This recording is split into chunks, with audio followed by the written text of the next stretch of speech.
반갑습니다. 출시공사의 권영찬입니다. 안녕하세요. 오늘 이제 그 빈출 개념 강의 개강하는 날입니다. 그래서 이제 요 강의는 이제 그 사회를 처음 하시는 분들이 이제 처음 입문하는 이런 강의다 이렇게 생각하시면 되고요.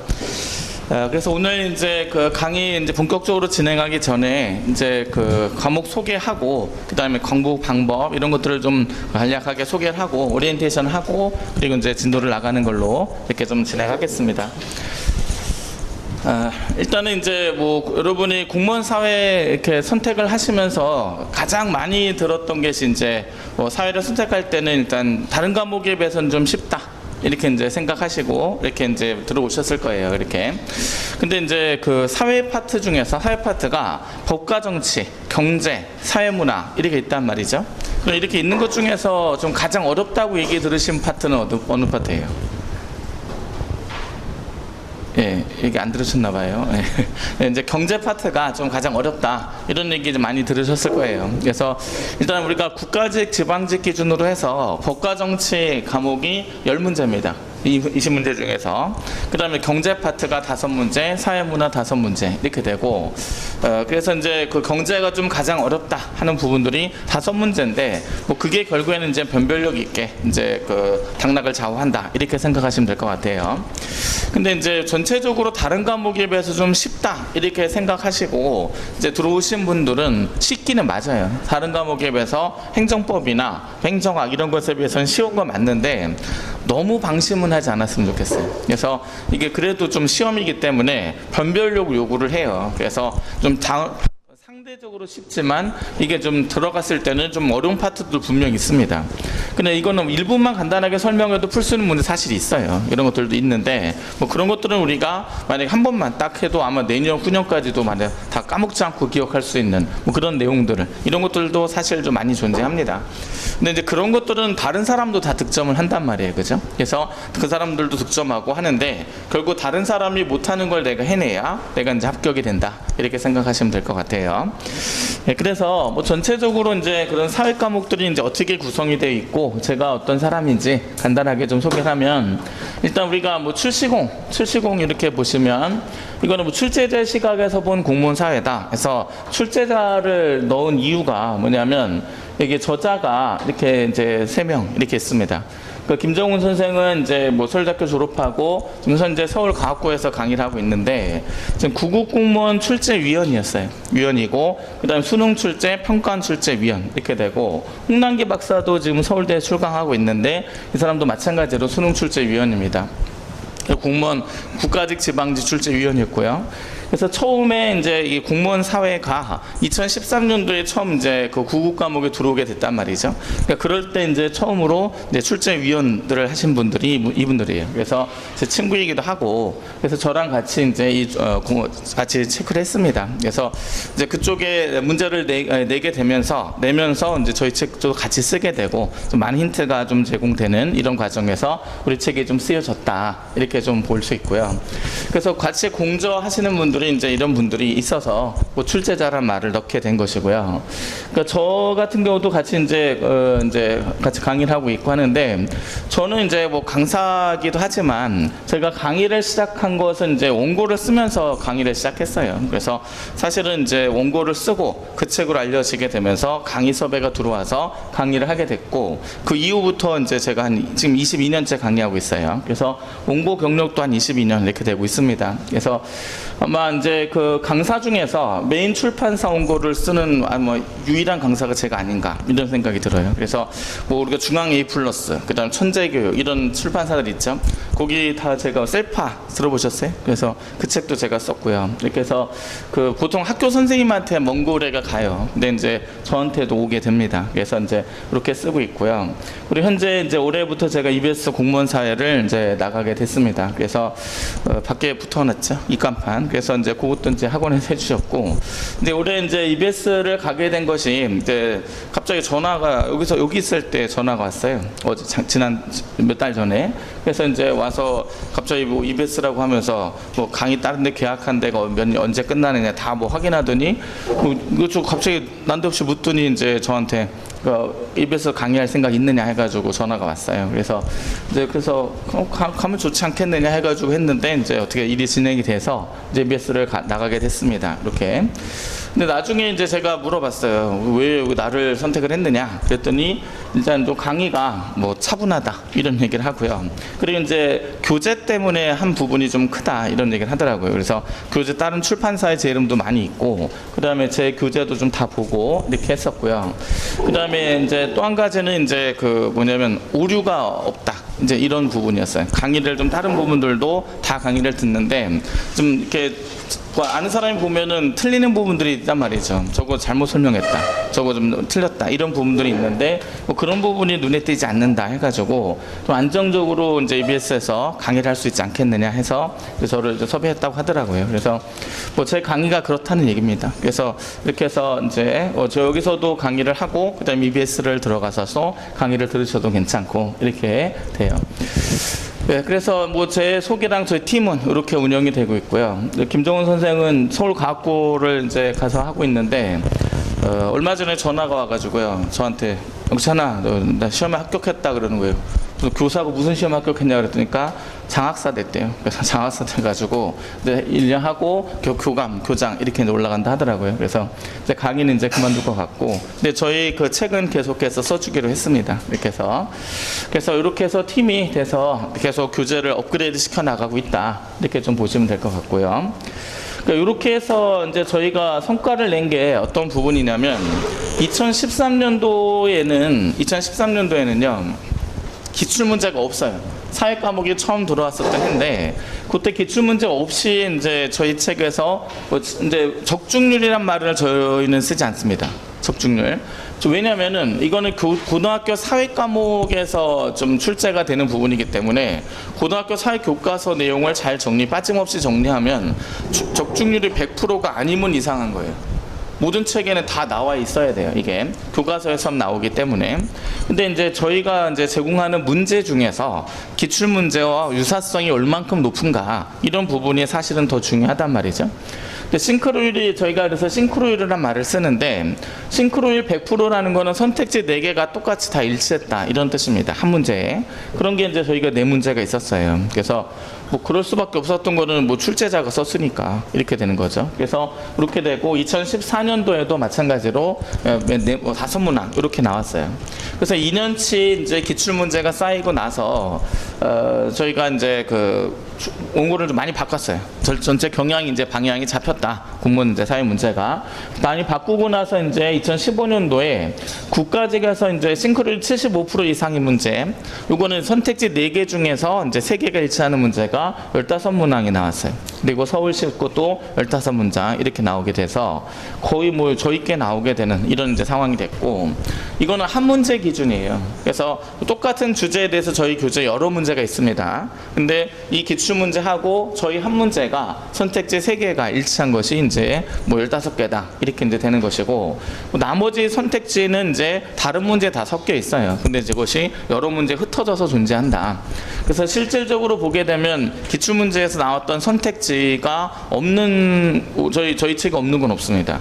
그러니까 여러 문제 흩어져 있는 것이고 선택지는 다 우리 책에서 나왔던 것이다 이렇게 되고, 시험을 보고 나오신 분들이 하는 얘기는 그냥 평상시에 많이 봤던 선택지보다 나왔다 이렇게 이제 할 느낌으로 이렇게 이제 저희 교재가 구성이 됐어요. 그래서 2016년도에는 이제 뭐 자료 싱크로율 100% 문제 9문제, 그러니까 이거 사회 문제는 이제 자료가 있어요. 제시문이 있든가 그래프가 있든가 도표가 있든가 이렇게 돼야 되는데, 그 자료가 똑같이 저희 그 책에 있는 게 9문제가 출제가 돼요. 그래서 저희 책에서도 이렇게 나오게 되고, 싱크로율이 100% 선택지가 있는 것이 한 문제에 75% 이제 3개짜리가 3문제, 그다음 2개 이상 한 것이 이제 4문제 이렇게 해서 계속해서 좀 이렇게 나오고 있습니다. 그래서 이제 계속 유사하게 이렇게 출제를 해서 저희가 이제 이거를 이제 통계를 내는 거는 이제 의미가 없다. 어차피 이제 저 선택지가 이렇게 좀 다 일치하게 되는 거는 저희 책에서 이제 알려진 바가 돼서 더 이상 통계는 이제 내진 않고요. 이렇게 해서 이제 뭐 싱크로율이 이렇게 되는 거 네 문제. 그다음에 이게 이제 작년 건데요. 그러니까 자료 싱크로율이 100% 이게 4개, 그다음에 이제 선택지 2개, 선택지 75% 6개. 이렇게 해서 이런 식으로 계속 이제 통계가 나와요. 그래서 계속해서 이렇게 하다 보면은 그러니까 결국에는 이제 뭐 싱크로율을 저에게 약속한다 이렇게 되는데. 일단은 확신 있게 말씀드릴 수 있는 거는 저희 책에는 기본서 문제, 그래 예상 문제에 있는 문제에 나오는 선택지는 기출 문제에 다 그 안에서 출제가 된다 이렇게 생각하시면 됩니다. 이게 그래서 여러분이 이제 공부를 하실 때는 뭐 다른 것도 굉장히 중요하고 텍스트도 중요하지만 결국에 텍스트를 정리를 하고 이제 가장 싱크로율 높은 문제를 반복해서 연습하셔서 가시는 게 가장 중요한 공부 방법이다 이렇게 생각하시면 됩니다. 그래서 저희 책에 나오는 문제들 좀 완벽하게 좀 소화하시고, 그리고 이런 거는 있어요. 그러니까 확실하게 내가 하나를 알아요. 근데 이 문제가 맞힐 수 있어요. 왜냐하면 내가 아는 게 답이 되는 이런 경우 있단 말이죠. 다른 건 몰라도 된단 말이에요. 근데 그렇게 공부는 하지 마시고 내가 이건 맞췄다 해서 동그라미 쳐놓고 그냥 넘어가지 마시고 내가 완벽하게 알아서 맞힌 게 아니다라는 평가를 스스로 해야 돼요. 그래서 다른 거 내가 몰랐는데 운 좋게 맞을 수 있단 말이죠. 그런 것도 꼼꼼히 체크하셔야 돼요. 그러니까 다른 문제 구성에서는 내가 그냥 넘어간 그게 답이 되는 문제 구성이 될 수 있어요. 그렇기 때문에 그런 것도 좀 완벽하게 하셔서 하시면 그 안에서 좀 어차피 다 출제가 된다 이렇게 생각하시면 돼요. 그래서 저희 책에 대해서 이제 소개를 드리고 말씀을 드리는 거는 이제 뭐냐면 보세요. 여러분이 이제 교재를 갖고 공부를 하시잖아요. 공부를 하는데 이 교재에 대한 확신이 있으셔야 돼요. 교재에 대해서. 그래서 이 교재만 공부를 다 하면 완벽하게 하면 내가 만점을 받을 수 있다. 합격을 할 수 있다. 이렇게 갖고 이 책을 거의 이제 절대시해서 공부하는 거 하고 이거는 조금 불완전하다 이 책은. 그래서 내가 지금 어쩔 수 없이 다 하긴 하지만 다른 걸 더 보완해야 된다. 이렇게 공부를 하시는 거 하고 하면은 이 책에 대한 집중도가 굉장히 떨어지게 될 수밖에 없습니다. 요게. 그래서 어차피 저희가 통계를 다 이렇게 말씀드리고 하는 거는 어차피 저희 책에서 다 나온다라는 거를 저희가 눈에 좀 보여드리는 거예요. 그러면은 여러분 이 책만 갖고 이 책에 있는 문제의 선택지를 모두 완벽하게 해결하시면 만점 받을 수 있습니다. 그리고 자료도 다 똑같이 나와요. 어차피. 전에는 저희가 뭐 제시문까지 똑같이 나온 적도 있어요. 제시문이 똑같게 나오고 해서 그거는 저희가 홍보를 할 수가 없어요. 그래서 뭐냐면 홍보를 하면은 이 제시문이 어떻게 똑같게 나오느냐, 선택지의 경향이 똑같은 게 아니라 이거는 조금 저희가 출제진들을 보유하고 있기 때문에 조금 이제 문제가 될 수 있어요. 그래서 그런 거는 저희가 홍보할 수 없는데 그렇게 제시문까지 긴 제시문이 똑같이 나온 적도 있습니다. 이게 그래서 이제 그런 내용들은 이제 있다. 아무튼 어쨌든 그런 내용이다라는 거죠. 그래서 저희 책에 나온 것만 다 100% 소화하면 된다. 이런 생각 갖고 집중력 있게 공부하시면 돼요. 네, 그다음에 이제 사회 과목 이제 전체 좀 소개를 하면요. 두 번째 사회 과목입니다. 사회 과목은 아까 말씀드린 것처럼 법과 정치, 경제, 그다음에 사회문화 이렇게 되는데 공략 방법이 좀 틀려요. 일단은 제일 좀 비중 있게 어렵다 하는 것이 경제, 그 다음에 법과 정치, 그 다음에 사회문화 이렇게 생각하시면 되는데 법과 정치는 이거는 95% 이상 암기입니다. 이거를 암기를 하셔야 돼요. 근데 암기만 하면 됩니다. 그러니까 이거를 암기가 되어 있으면 맞힐 수 있고 암기가 안 돼 있으면 맞힐 수 없는 그런 문제예요. 이렇게 그래서 암기로 가시는데 대신에 분량은 많습니다. 그러니까 암기할 게 많아요. 그래서 여러분이 이제 이 많은 내용을 암기를 한 상태로 1년 이상 가셔야 돼요. 내년 시험까지 이 암기를 유지해야 된단 말이죠. 뭐 그렇게 하려게 되면 단기 암기를 해서 그냥 지금 딱 외웠다 해서 하면은 며칠 지나면 까먹을 그런 암기는 해서는 안 돼요. 그러니까 어떤 암기를 하셔야 되냐면 이제 이해가 바탕이 되는 암기를 하셔야 나중에 까먹었어도 찾아갈 수가 있어요. 이게 그렇게 되는데 이해가 되지 않은 상태에서 그냥 단순 암기를 하게 되면 한 달 이상 보유할 수 없습니다. 이게 그래서 전체적으로 내용도 많고 그 다음에 암기할 것도 많기 때문에 이해를 하려고 노력하시고 제가 수업 시간에는 최대한 이해가 될 수 있게끔 설명을 할 거예요. 이렇게 되면 여러분은 그걸 이해를 바탕으로 해서 결론적으로 암기를 해서 가지고 계셔야 이제 문제를 풀 수 있다. 이렇게 생각하시면 됩니다. 그래서 뭐 전체 내용이 좀 많아 보이지만은 출제되는 이 내용이 거의 뭐 20% 이상 이제 출제되는 내용들만 좀 넣는데 여기서 이런 내용들이 거의 다예요. 그러니까 이게 계속 반복적으로 출제가 된다 이렇게 생각하시면 되고요. 예, 그래서 민주주의 뭐 유형, 민주주의 변천 이런 거는 개념적으로만 잡으면 되고 오늘 첫 시간에 이거 사회계학론을 하게 됩니다. 그래서 이 문제 같은 경우에는 이제 그 제시문이 있어요. 그래 여러분이 제시문을 보고 홉스, 로크, 루소 중에 누구에 해당하는지 구분하시고 그 사람의 특징을 선택지에서 찾아주면 되는 이런 이제 문제가 돼요.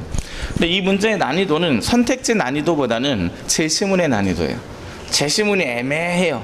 애매하게 써져 있으면 이 논의를 진행한 사람이 누구냐라는 것까지 판단할 수 있게끔 공부를 하셔야 되고 이게 구분이 되면 선택지는 걸 암기로 처리하시면 돼요. 그래서 이렇게 구성이 됩니다. 그래서 이런 문제는 이제 제시문의 난이도다. 그것까지 하기 위해서는 뭐가 필요한지 다 제가 수업 시간에 설명할 거예요. 그러면 그걸 잘 듣고 자 문제를 풀어 나가시면 됩니다. 정부 형태 꽤 자주 나오죠. 이거 이렇게 63.6입니다. 이거 100% 암기입니다. 대통령제 특징이냐 의원내각제 특징이냐 이런 것이고 이 법과정체에서 유일하게 요거 분석 문제가 요거 하나예요. 선거제도. 그러니까 선거 결과를 국회의원 선거 결과를 당별로 득표율, 의석률 이런 거 체크해서 줍니다. 지역구현, 전국구현 다 줘요. 이렇게 되면은 이걸 통해서 이제 어떤 선거제도가 활용되었는지 정치 국면이 앞으로 어떻게 전개되는지 뭐 이런 거 분석을 요구하는 그런 문제예요. 그래서 요거는 이제 우리가 개념 파트를 먼저 하고 그 다음에 스텝 2에서 이제 분석 연습을 하게 됩니다. 기본권 100% 암기고요. 통치구조 86.4 요거 하나만 정리하면은 이건 한 문제 무조건 맞히지 않겠습니까? 내용이 많아요. 이게 입법부, 행정부, 사법부에 관련된 구성, 권한, 일리 다 정리해야 됩니다. 그러면 어차피 내용이 많으니까 출제 비율이 높을 수밖에 없는 이런 이제 상황이 돼요. 이거 뭐 100% 출제다 생각을 하시고 저거는 늘 반복적으로 하시면 됩니다. 그 다음 민법의 기본, 그 다음에 상속 계산 문제 나와요. 상속에 누가 죽어요. 돈을 남겨요. 그럼 누가 받고 얼마씩 받는지 이런 거 계산할 수 있어야 되고요. 그 다음에 이제 개념 파트. 부동산 임대차도 케이스 문제 출제됩니다. 요거는. 그래서 이제 임차인, 임대인이 집주인이고요. 임차인이 세입자인데 세입자의 권리가 침해되는 상황들이 많이 있어요. 그러니까 경우의 수가 한 3가지 정도 되는데 그럴 때마다 구제 방법이 틀려요. 그러면 케이스를 잘 분석해서 이런 구제 방법이 낫다. 이런 구제 방법을 하는 게 낫다. 그때 적용되는 법리들 이렇게 좀 정리해 두면 되는 그런 문제입니다. 이런 거고 그 다음에 형법은 이제 범죄 성립 요건에 관련된 내용이에요. 유죄다, 무죄다 판단할 수 있어야 됩니다.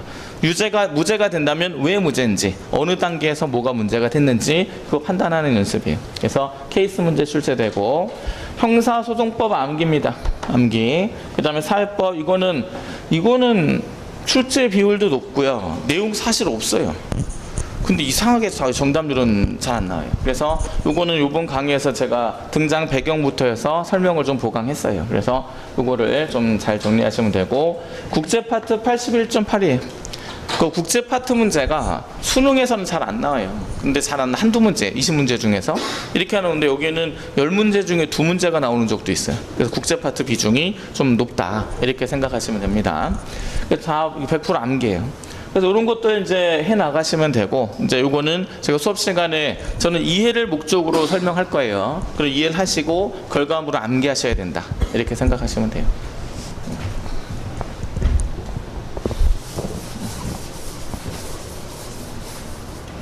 네, 그래서 법과 정치는 이렇게 나가시면 되고, 그다음 경제, 요거는 이제 좀 이제 암기만 가지고 되는 건 아니다. 그러니까 법과 정치는 알면 맞추고요, 모르면 틀려요. 근데 이제 경제는 알아도 틀려요. 그러니까 알고 있는데 이거 왜 틀렸지 이게 나와요. 그래서 이제 이게 접근법이 또 달라야 하는 이런 부분이 된단 말이죠. 일단은 이제 경제는 저거를 보셔야 돼요. 이거는 이제 우리가 개념 파트가 있고 유형 파트가 있다 하면은 유형 파트의 비중이 높아요. 경제는 유형은 이런 거예요. 이걸 주면 이걸 묻는다. 이게 정해져 있습니다. 그러면 이거를 주고 이거를 물으면 이거를 물었을 때 내가 어떻게 접근해서 답을 체크할 거냐, 요거를 좀 잘 고려하셔야 돼요. 정리를 해 나가셔야 돼요. 예를 들면 이거예요. 명목 GDP하고 실질 GDP를 줘요. 그러면 이제 뭘 물어보냐면 생산이 증가했는지 감소했는지를 묻습니다. 그러면 실질 GDP가 증가했는지 감소했는지로 답변하시면 돼요. 실질 GDP가 증가하면 생산이 증가한 거고, 실질 GDP가 감소하면 생산이 감소한 거예요. 생산은 그렇게 정리한다. 이게 정리되시면 되고요. 두 번째는 이 문제 핵심은 물가예요. 물가가 올랐는지 떨어졌는지 요거 물어봅니다. 이렇게 보면은 명목 GDP 증가율이 실질 GDP 증가보다 크면 물가가 오른 거고, 거꾸로 되면 떨어진 거다. 요게 암기가 돼 있어야 돼요. 요게. 그래서 그때 이제 그걸로 접근해서 물가 답변하시면 되고, 그 다음에 경기 변동 요인을 물어봐요. 생산과 물가가 체크되면 총수요와 총공급이 어떻게 움직였는지, 증가했는지 감소했는지 요거 물어봅니다. 그럼 그 경우에서 4가지 외워두시면 돼요. 그러면 명목 GDP, 실질 GDP를 두고서 묻는 거는 이게 다기 때문에 그게 다 정리되어 있으면 이 문제는 이제 쉽게 가는 겁니다. 이게. 그래서 어차피 묻는 건 뻔해요. 그러니까 저도 문제를 계속 20년 넘게 만들어, 지금도 원고를 계속 쓰고 있어요. 문제 그 모의고사 회사에 계속 다달이 내고 있고 이렇게 하는데, 이 항목을 가지고서 문제를 만들려고 하면 무수히 많이 나올 것 같잖아요.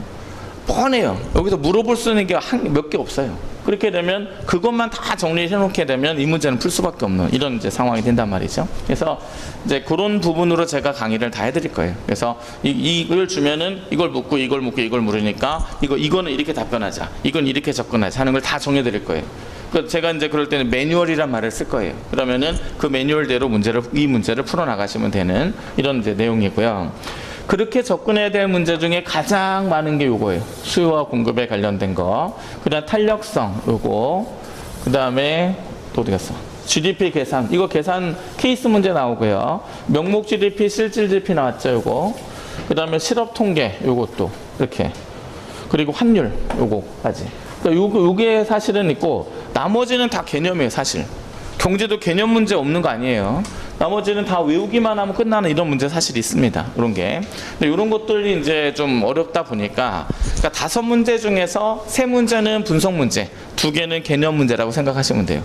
결국에는 경제 파트에서 분석을 좀 시간을 걸려가면서 해야 되는 문제는 3개다.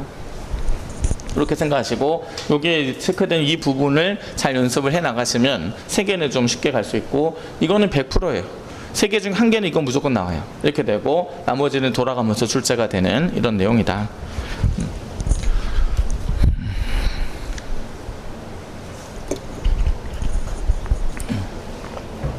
네, 그래서 이런 부분 할 때 제가 좀 많이 설명하고, 시간 좀 늦춰서 연습도 좀 하고 이렇게 하게 될 겁니다.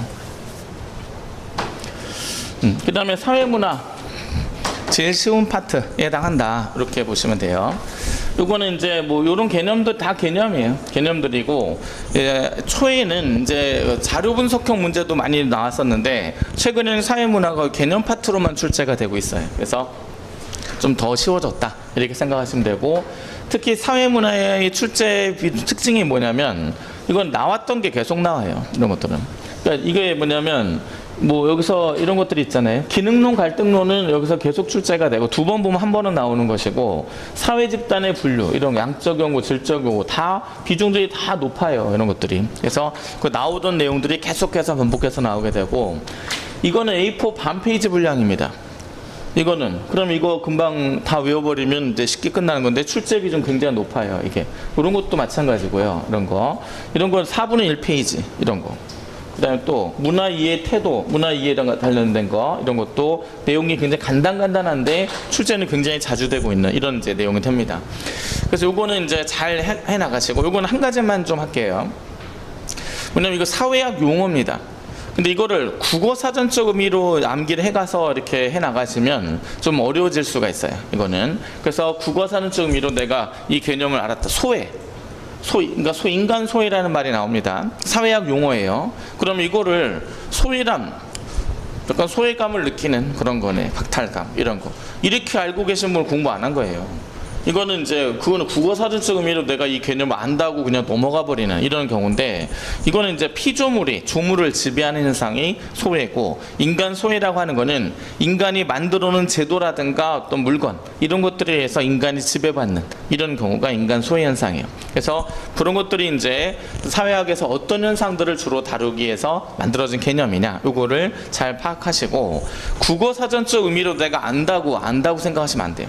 이거를. 그래서 그게 좀 조심해야 되고, 이 사회학 학자가 이 용어를 만들 때 어느 시대 어떤 현상을 설명하기 위해서 만들었는지, 그 부분을 공부하는 게 사회학을 공부하는 거예요. 그래서 그 시대와 관련시켜서 이 용어가 그때 이 문제 때문에 이 용어가 만들어졌구나, 이런 것들, 그렇게 해야 이것도 재밌어지고 시대와 관련시켜서 이해할 수 있게 되는 이런 이제 내용이 돼요. 그리고 결국 그런 걸 요구해요, 문제에서도. 그래서 이제 이렇게 사회 문화 파트는 가장 좀 부담이 좀 덜할 것이다, 이렇게 봅니다. 그래서 저희가 이제 8주가 진행이 되는데, 이제 대략적인 분량은 법과정치 3주, 경제 3주, 그 다음에 사회문화 2주입니다. 그래서 그런 비중으로 이제 끝나게 된다, 이렇게 생각하시면 돼요. 예, 그러면 이제 저희 소개했고요. 과목 소개 끝났습니다. 공부를 이제 어떻게 할 거냐, 사회 과목을 1년 동안. 이제 내년 4월 시험 대비하시잖아요, 그죠? 그래서 이제 하는데, 일단 크게 두 가지, 개념독, 그 다음에 문제풀이, 이렇게 좀 진행합니다. 일단 개념독은 지금 스텝 1에서 지금 하고 있는 빈출 개념 강의, 요게 이제 이 빈출 개념 스텝 1입니다. 지금 이제 현재 우리가 진행할 강의가, 여기에서는 사회문화 파트, 사회 파트 전체의 모든 내용을 다 다루지 않습니다.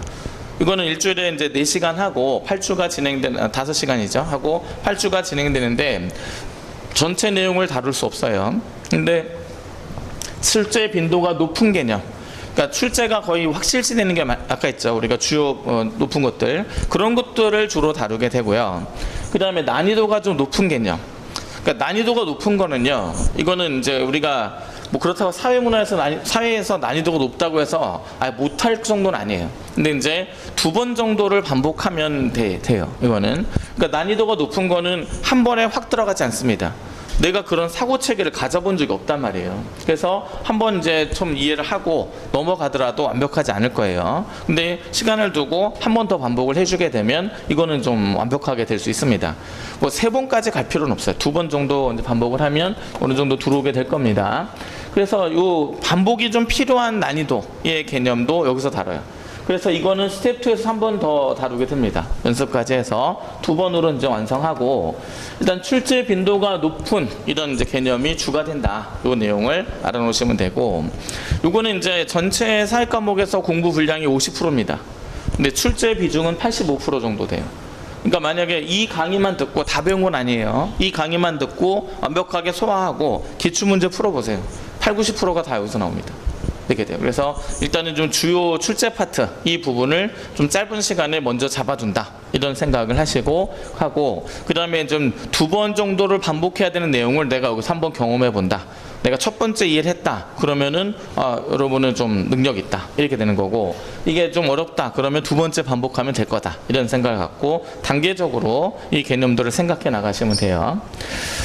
예, 그 다음에 스텝 1이 이제 이렇게 해서 끝나면 요거 이어서 이제 심화 개념 강의 스텝 2가 진행이 되는데, 이거 여기서 한번 했던 내용은 똑같이 강의가 진행되는 게 아니라 연습이 진행될 겁니다. 거기서는 다시 한번 반복을 빨리 하고, 그 다음에 그 실전을 이어갈 수 있는 연습으로 이제 이끌어 나가고, 그 다음 처음 보는 개념은 한번 설명해요. 근데 처음 보는 개념, 여기서 스텝 2에서 처음 다루게 되는 내용은 여러분이 딱 듣는 순간, 이건 한 번만 해도 되는구나, 이런 생각이 들 거예요. 이거는 만약에 제가 지금 5분 동안 설명해서 하면은 1년 동안 기억해서 맞출 수 있는 문제들도 있다고 했죠. 그런 거 다 여기서 해결할 거예요. 그래서 한 번만 하면 됩니다, 이런 내용은.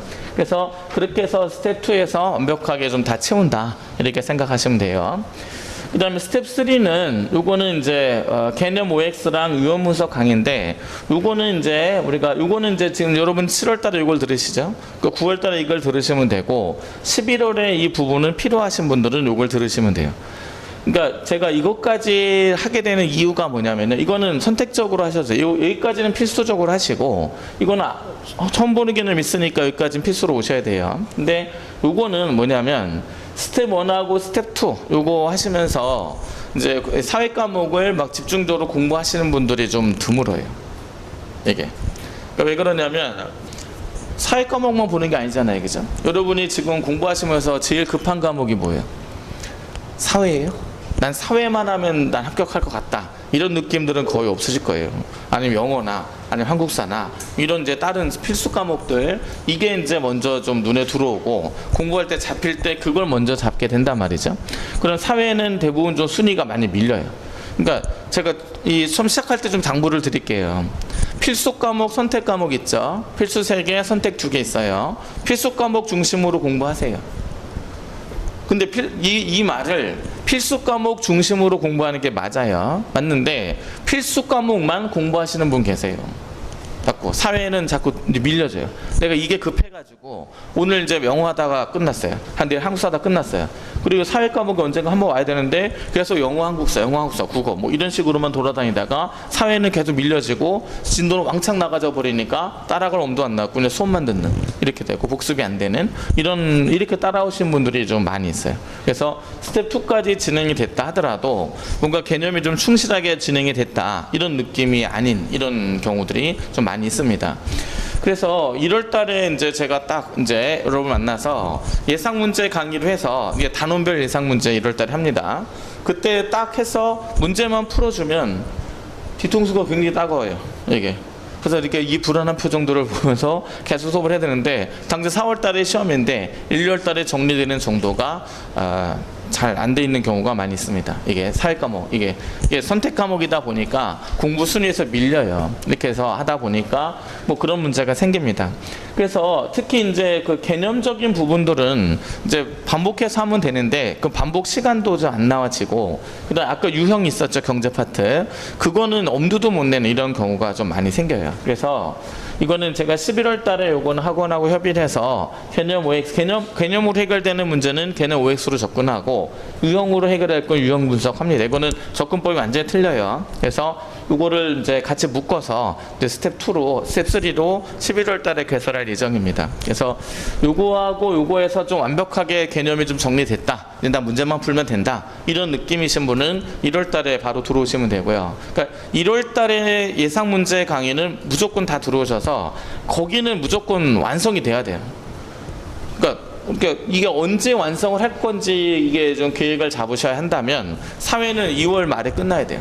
그리고 3월 달부터는 뭘 추가한다 이런 개념보다는 그냥 감이 떨어지지 않게끔 계속해서 해나가시고 시험 보러 다니시면 돼요.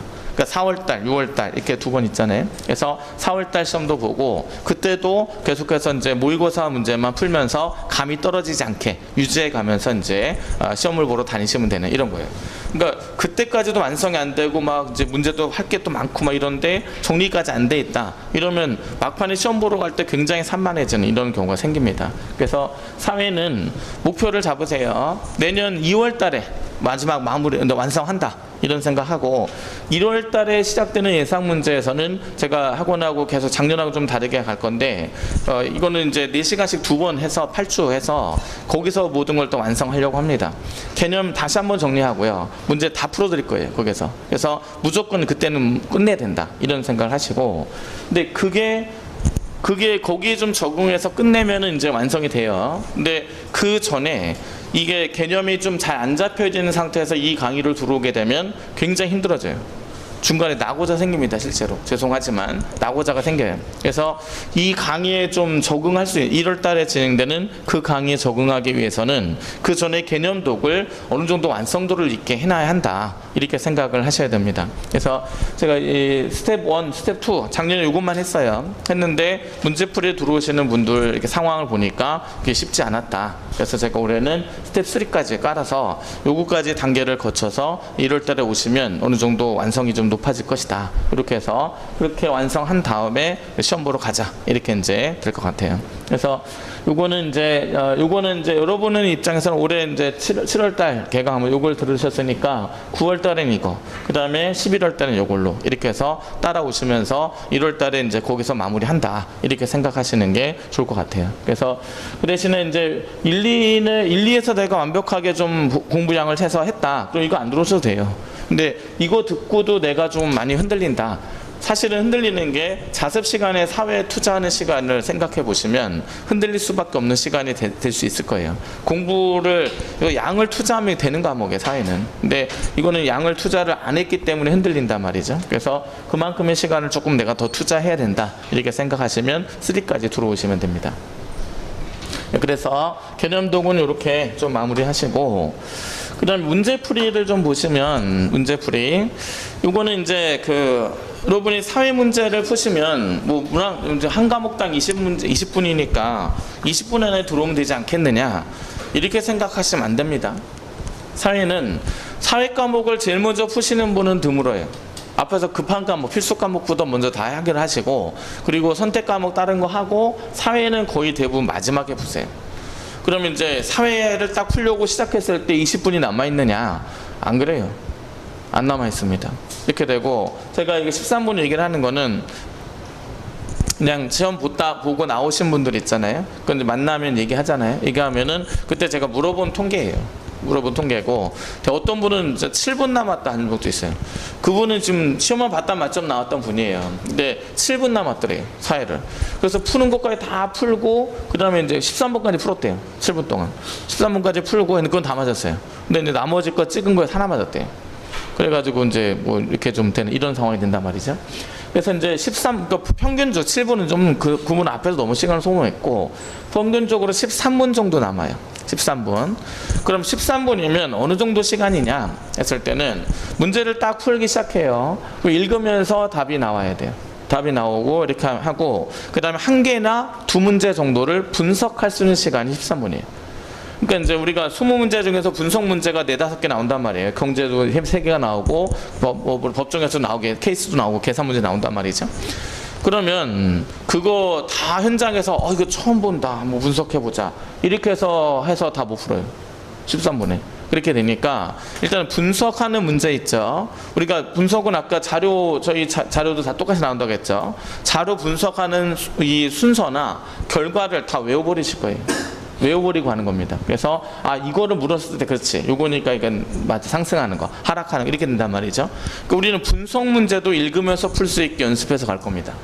그렇게 해서 가야 20문제가 13분 안에 다 들어와져요. 이게 그렇게 해서 하면은 돼요. 그래서 우리가 11월 달에는 기출문제 들어갑니다. 기출문제 11월 달에. 그래서 기출문제는 이거는 이제 시험을 보면은 무조건 다 풀어야 되는 거잖아요. 그래서 이거 이제 하고, 1월 달에 예상문제 아까 말씀드렸죠. 전체 완성하는 강의가 1월 달에 돼야 합니다. 그래서 요 내용이 되겠고, 근데 실전 문제는 모의고사 형태예요. 이거는 단원별 문제풀이고요. 문제풀이. 이거는 이제 모의고사형 이제 문제풀이가 됩니다. 그래서 실전형을 좀 통해서 이제 모의고사 형태로 많이 풀어봐서 점수 좀 계속 업그레이드 시켜 나가야 됩니다. 이렇게 해서 이제 시험을 보러 가시면 되는 이런 내용이에요. 그래서 우리가 현장에서 처음 보는 자료나 분석할 내용은 없게끔 하겠다. 이게 제 약속이고요. 아까 말씀드린 것처럼 저희 책에 다 들어가져 있어요. 자료다, 선택지다 다 들어가 있습니다. 그래서 그런 부분들 거의 좀 암기해서 간다 생각하시면 돼요. 그러니까 이 책을 보통 수업할 때 한번 들으시고, 그냥 복습해서 한번 해서 2회독 하신 분들, 그런 분들이 대부분 이제 95점 이렇게 나와요. 그리고 이제 근데 이상하게 이제 100점은 안 나왔어요. 근데 100점 나오신 보니까 세 번 봤대요, 이거를. 그래서 제가 이거는 이제 그분들 얘기니까 이제 수업 한번 듣고 복습을 한번 했어요. 말복학 읽듯이. 이렇게 해서 하시면 95점. 그래서 한 번 더 봤다, 그럼 100점. 이렇게 나온다. 이렇게 저는 그렇게 보여요. 그래서 그런데 그분들이 그렇게 얘기를 하시니까 이렇게 해서 이 책을 좀 반복적으로 하시면 되고, 싱크로율 통계 낼 때 이 책에서 제일 많이 나와요. 그래서 이 책은 매년 저희가 새롭게 업그레이드하면서 최신 선택지 많이 넣고 일부러 그런단 말이에요. 싱크로율 때문에. 그래서 이런 거를 좀 잘 보시면 됩니다. 예, 이렇게 해서 이제 문제풀이를 이렇게 나가시면 이제 전체적으로 완성이 돼서 그 상태에서 시험을 보러 갈 수 있게 하고, 이제 7월달 이제 이번에 시작하죠. 그래서 내년 4월, 6월까지 이제 사회는 내가 어떻게 공부를 하겠다, 어떤 이제 어느 정도, 어느 시기까지 어느 정도 완성도를 해 나가겠다, 그리고 어느 시점 완성하겠다, 이런 부분들을 좀 갖고 이 과목에 대해서 계획을 세워 나가시면 됩니다. 이렇게. 예. 네, 그리고 이제 강의 진행에 대해서 말씀을 드리면, 강의는 이제 여러분 오늘 받은 교재 있죠? 거기 이제 그걸 보시면서 강의를 들으셔도 되고, 그리고 강의는 제가 여기 PT를 쏘면서 강의를 해요.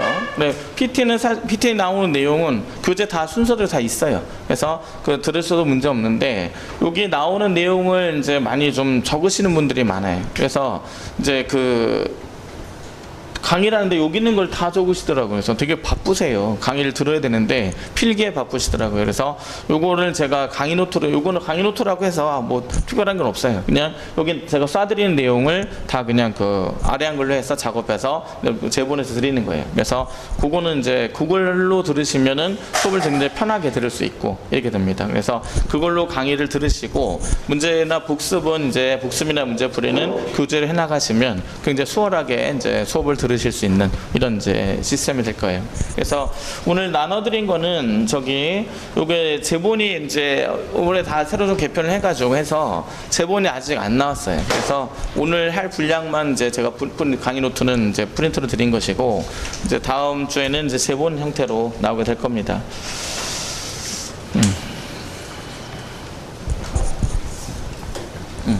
잠깐만요.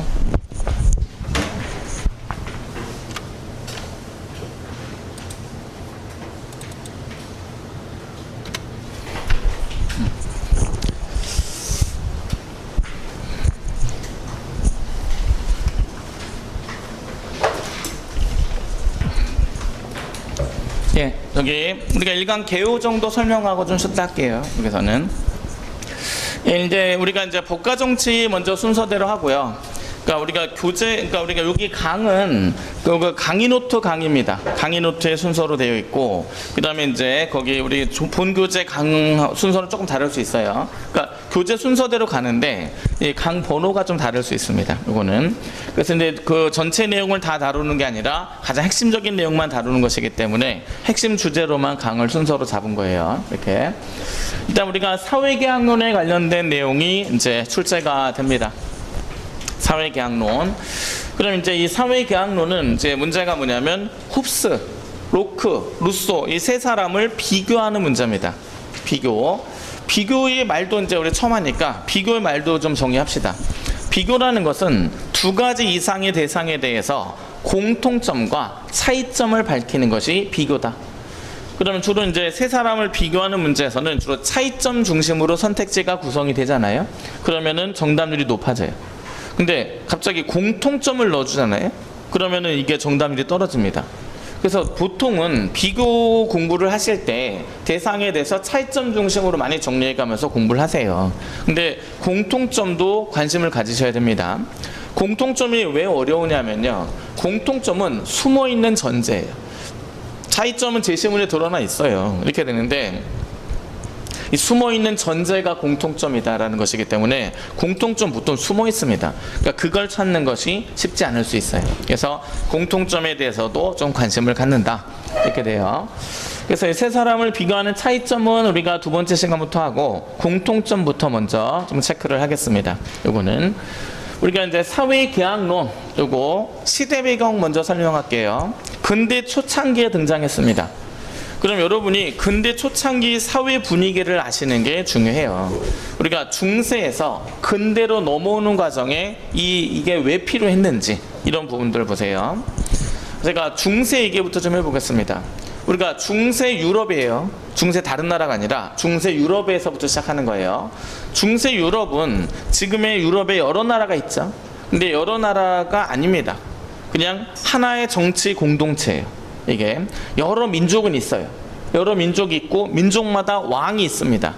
근데 이 왕은 정치적인 권력이 없어요.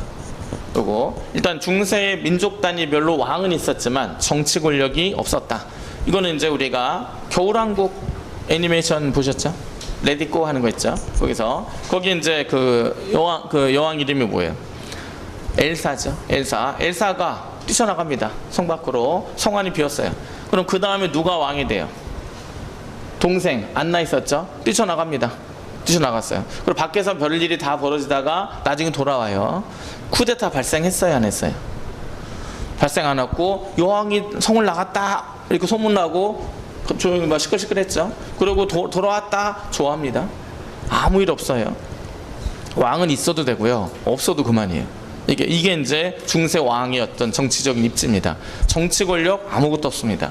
그러면 그 유럽 전체 최고의 정치 권력자가 누구냐 한다면은 교황입니다. 교황이 이제 한 사람이 있고 그 사람이 유럽 전체를 정치적으로 지배하던 시대가 중세 유럽 사회다. 이렇게 되는 겁니다. 그럼 이제 그 분위기부터 이제 여러분이 시작해야 돼요. 그러면 중세 유럽 사회에서 이 교황의 정치 권력은 누가 주었다고 믿는 거죠? 신이겠죠. 그러니까 신이 주었다고, 신이 이 사람에게 정치 권력을 부여했기 때문에 우리는 그 사람을 에게 복종해야 된다. 그럼 이 국가는 누가 만든 거예요? 신이 만들었다 이거죠. 신이 신의 질서를, 의지를 실현시키기 위해서 만든 것이 국가다라고 믿던 시대가 중세 사회예요. 그죠? 그런데 이제 그 중세 사회를 박살냈어요. 박살내버리고 혁명을 통해서 이걸 부숴버렸습니다. 그리고 새로운 국가를 만들어요. 새로운 국가를 지금 누가 만들고 있어요? 사람이 만들고 있단 말이죠. 그러니까 국가라고 하는 것은 신이 만든, 이런 이제 우리가 만들 수 없고 신이 만든 것이라고 생각했는데 그 국가를 무너뜨려 버리고 사람들이 국가를 지금 만들어 나가고 있어요. 이거는 사람들이 인정할 수가 없는 일이에요. 그래서 이 국가라는 것이 어떻게 성립하게 되는 것인가에 대한 설명을 해줄 필요가 있습니다. 그 중세인들에게.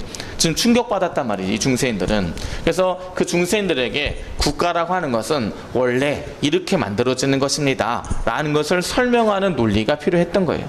그래서 만들어진 것이 바로 사회계약론이다, 이렇게 이제 되는 겁니다.